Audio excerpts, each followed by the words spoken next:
Hey everyone, in this video I will show you how to stake Jupiter on your Phantom wallet.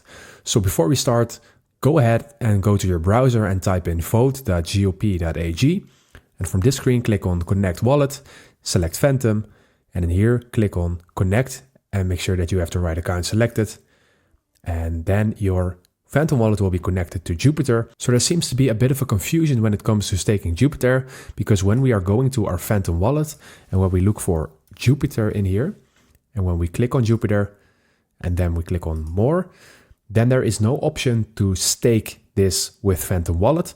So the only place to stake Jupiter is through Jupiter's official website, and that is this website that we are on right now. And staking Jupiter is essential if you want to earn voting power within the Jupiter ecosystem.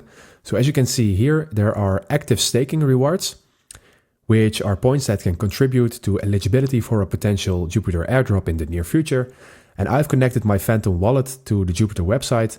And right now I have insufficient GOP, but when you have an option in here and when you click on max in here to stake all of your Jupiter coins, then you can stake everything, and this will allow you to vote on proposals and to possibly earn future airdrops.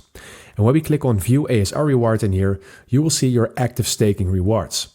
And this system rewards users who stake Jupiter by giving them more voting power and increasing their chances of receiving airdrop. And in the voting summary, you will notice I haven't participated in any votes yet, which is why it will show 0 participation. So summarized, when you want to stake, you need to have Jupiter in your Phantom wallet account.